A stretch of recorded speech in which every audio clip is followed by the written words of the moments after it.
Olá, seja bem-vindo ao canal @decoreba.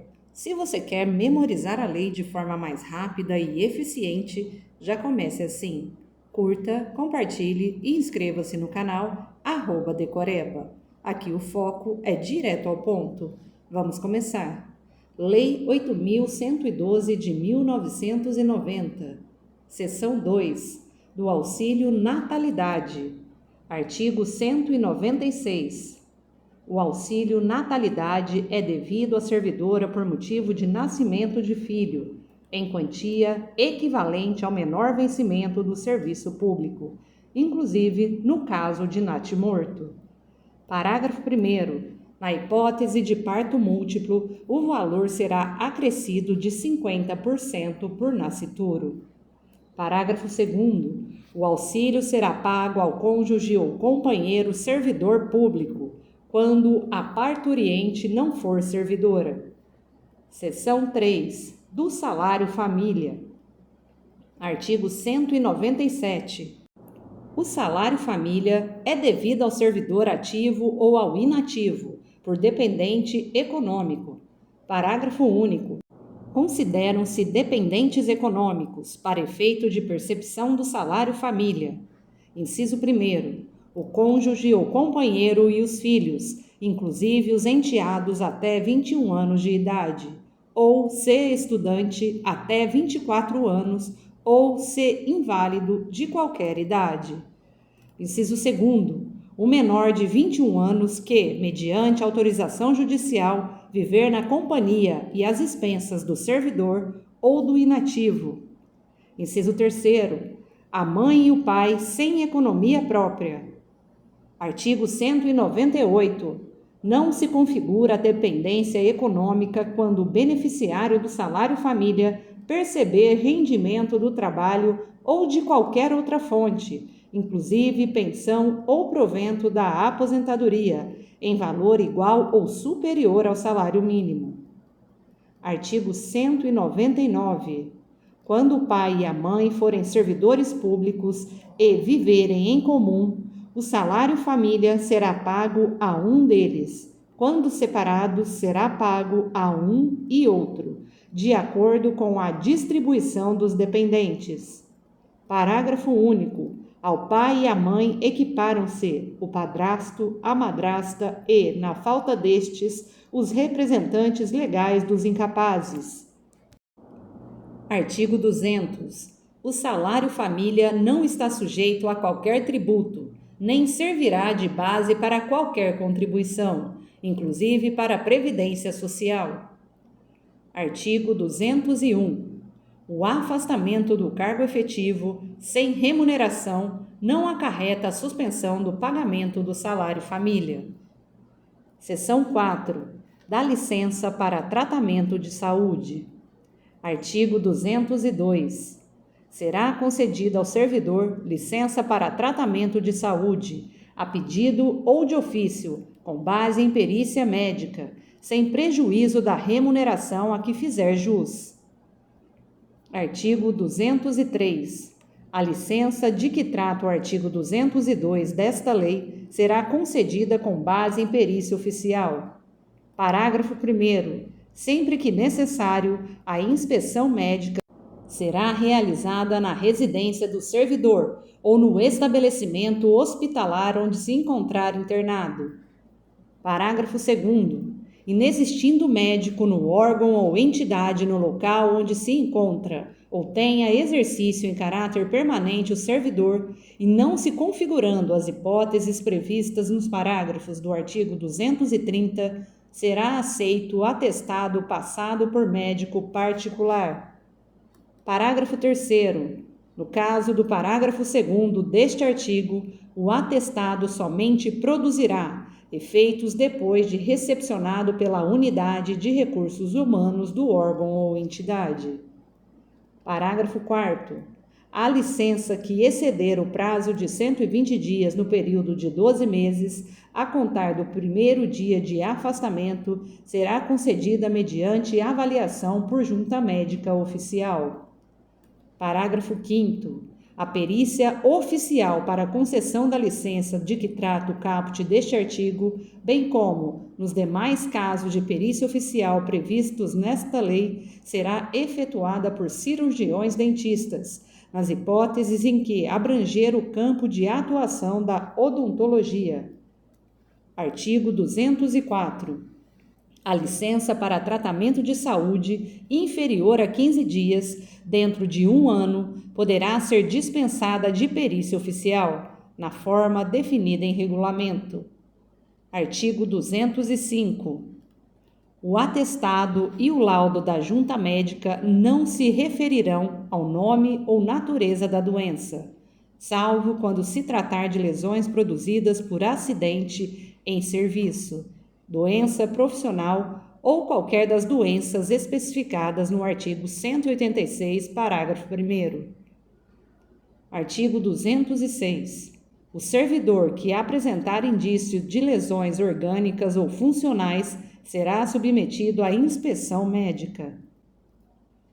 Artigo 206-A. O servidor será submetido a exames médicos periódicos, nos termos e condições definidos em regulamento. Parágrafo único. Para os fins do disposto no caput, a União e as suas entidades autárquicas e fundacionais poderão: inciso 1º, prestar os exames médicos periódicos diretamente pelo órgão ou entidade a qual se encontra vinculado ao servidor. Inciso 2º, celebrar convênio ou instrumento de cooperação ou parceria com os órgãos e entidades da administração direta, suas autarquias e fundações. Inciso 3º, celebrar convênios com operadoras de plano de assistência à saúde, organizadas na modalidade de autogestão, que possuam autorização de funcionamento do órgão regulador, na forma do artigo 230, ou, inciso 4º, prestar os exames médicos periódicos mediante contrato administrativo, observado o disposto na Lei 8.666 de 1993 e demais normas pertinentes. Seção 5. Da licença gestante, à adotante e da licença paternidade. Artigo 207. Será concedida licença à servidora gestante por 120 dias consecutivos, sem prejuízo da remuneração. Parágrafo 1º. A licença poderá ter início no 1º dia do 9º mês de gestação, salvo antecipação por prescrição médica. Parágrafo 2º. No caso de nascimento prematuro, a licença terá início a partir do parto. Parágrafo 3º. No caso de natimorto, decorridos 30 dias do evento, a servidora será submetida a exame médico e, se julgada apta, reassumirá o exercício. Parágrafo 4º. No caso de aborto atestado por médico oficial, a servidora terá direito a 30 dias de repouso remunerado. Artigo 208. Pelo nascimento ou adoção de filhos, o servidor terá direito à licença paternidade de 5 dias consecutivos. Artigo 209. Para amamentar o próprio filho até a idade de 6 meses, a servidora lactante terá direito, durante a jornada de trabalho, a 1 hora de descanso, que poderá ser parcelada em 2 períodos de meia hora. Artigo 210. A servidora que adotar ou obtiver guarda judicial de criança até 1 ano de idade serão concedidos 90 dias de licença remunerada. Parágrafo único. No caso de adoção ou guarda judicial de criança com mais de 1 ano de idade, o prazo de que trata este artigo será de 30 dias. Seção 6. Da licença por acidente em serviço. Artigo 211. Será licenciado com remuneração integral o servidor acidentado em serviço. Artigo 212.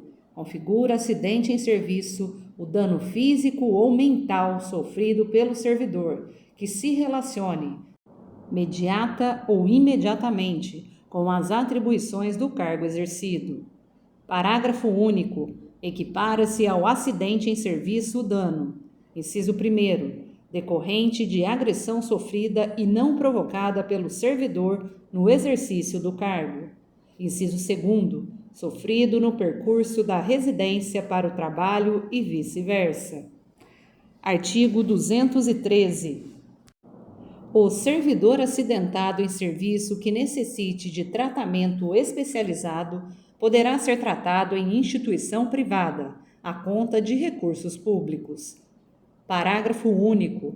O tratamento é recomendado por junta médica oficial, constitui medida de exceção e somente será admissível quando inexistirem meios e recursos adequados em instituição pública. Artigo 214. A prova do acidente será feita no prazo de 10 dias, prorrogável quando as circunstâncias o exigirem. Seção 7. Da pensão. Artigo 215. Por morte do servidor, os seus dependentes, nas hipóteses legais, fazem jus à pensão por morte, observados limites estabelecidos no inciso 11 do caput do artigo 37 da Constituição Federal e no artigo 2º da Lei 10.887 de 2004. Artigo 216. Revogado. Artigo 217. São beneficiários das pensões. Inciso 1º. O cônjuge, a linha A, revogada, a linha B, revogada, a linha C, revogada, a linha D, revogada, a linha E, revogada. Inciso 2º. O cônjuge divorciado ou separado judicialmente ou de fato, com percepção de pensão alimentícia estabelecida judicialmente. A linha A, revogada. A linha B, revogada. A linha C, revogada. A linha D, revogada. Inciso 3º. O companheiro ou a companheira que comprove união estável como entidade familiar. Inciso 4º. O filho de qualquer condição que atenda a um dos seguintes requisitos. A linha A, seja menor de 21 anos. A linha B, seja inválido. A linha C, tenha deficiência grave. Ou a linha D, tenha deficiência intelectual ou mental. Inciso 5º. A mãe e o pai que comprovem dependência econômica do servidor. Inciso 6º. O irmão de qualquer condição que comprove dependência econômica do servidor e atenda a um dos requisitos previstos no inciso 4º. Parágrafo 1º. A concessão de pensão aos beneficiários de que tratam os incisos 1º a 4 do caput exclui os beneficiários referidos nos incisos 5 e 6. Parágrafo 2º. A concessão de pensão aos beneficiários de que trata o inciso 5º do caput exclui o beneficiário referido no inciso 6º. Parágrafo 3º. O enteado e o menor tutelado equipara-se a filho mediante declaração do servidor e desde que comprovada a dependência econômica na forma estabelecida em regulamento. Artigo 218. Ocorrendo habilitação de vários titulares à pensão, o seu valor será distribuído em partes iguais entre os beneficiários habilitados. Parágrafo 1º. Revogado. Parágrafo 2º. Revogado. Parágrafo 3º. Revogado. Artigo 219. A pensão por morte será devida ao conjunto dos dependentes do segurado que falecer, aposentado ou não, a contar da data. Inciso 1º. Do óbito, quando requerida em até 180 dias após o óbito. Para os filhos menores de 16 anos, ou em até 90 dias após o óbito para os demais dependentes. Inciso 2º. Do requerimento, quando requerida após o prazo previsto no inciso 1º do caput deste artigo, ou, inciso 3º, da decisão judicial, na hipótese de morte presumida. Parágrafo 1º. A concessão da pensão por morte não será protelada pela falta de habilitação de outro possível dependente e a habilitação posterior que importe em exclusão ou inclusão de dependente só produzirá efeito a partir da data da publicação da portaria de concessão da pensão ao dependente habilitado.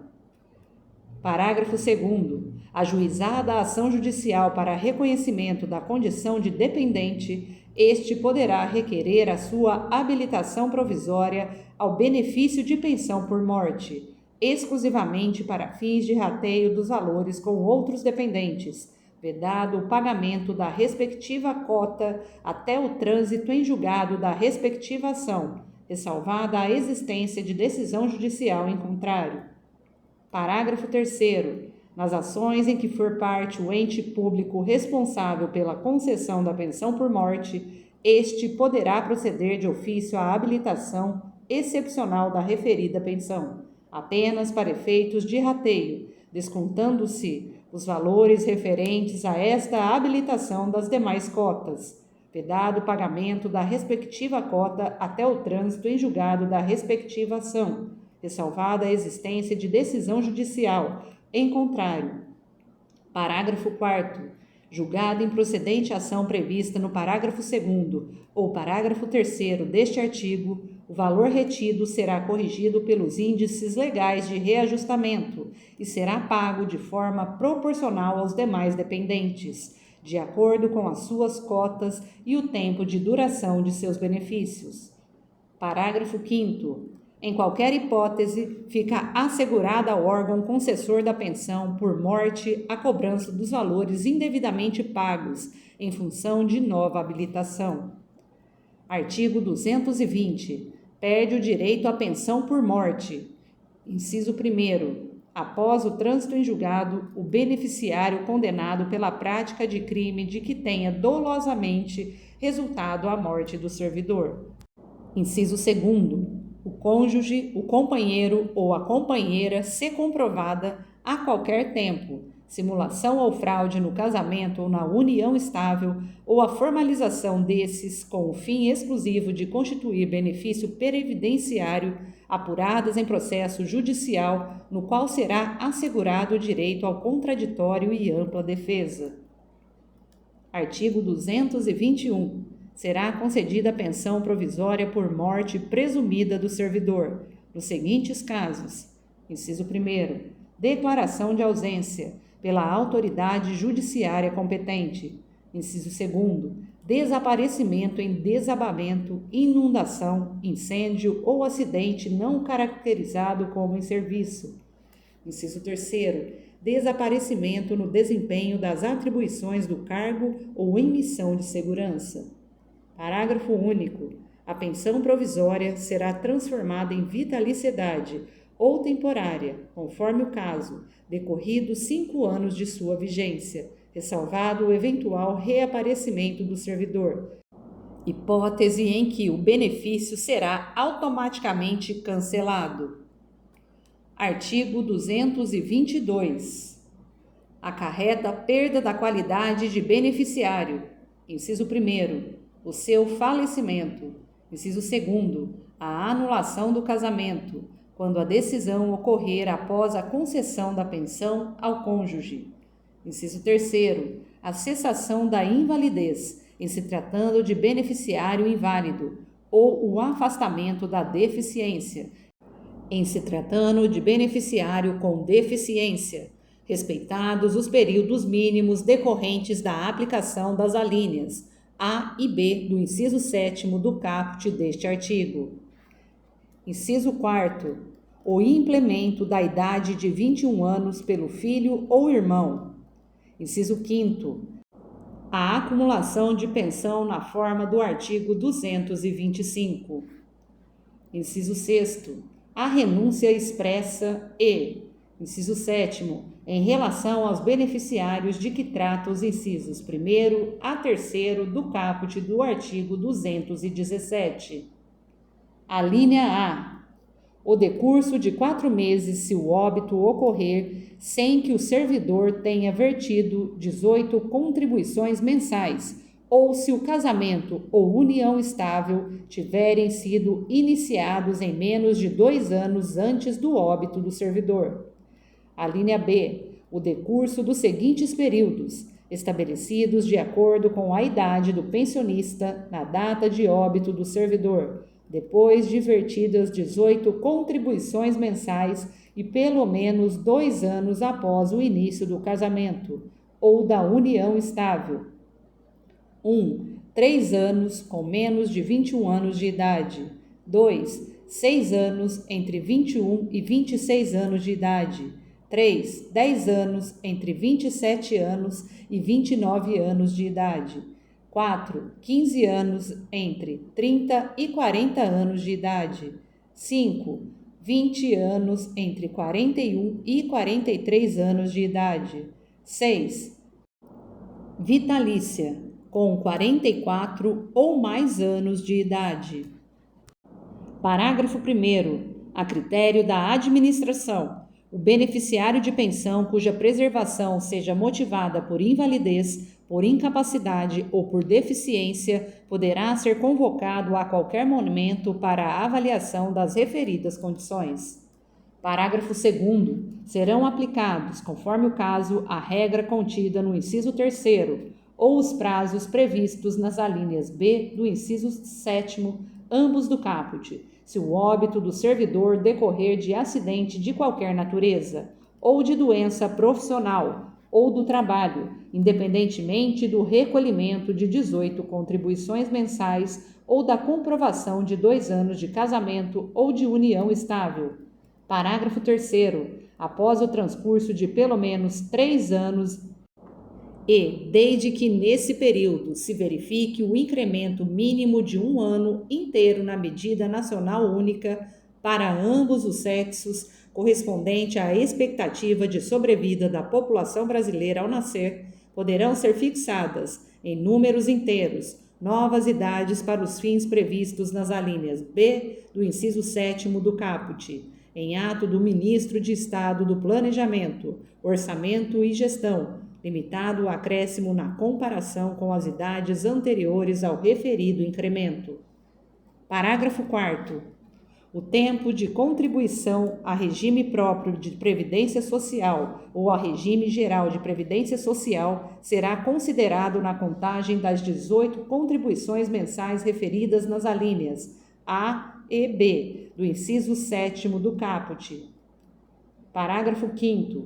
Na hipótese de o servidor falecido estar, na data de seu falecimento, obrigado por determinação judicial a pagar alimentos temporário a ex-cônjuge, ex-companheiro ou ex-companheira, a pensão por morte será devida pelo prazo remanescente na data do óbito, caso não incida outra hipótese de cancelamento anterior do benefício.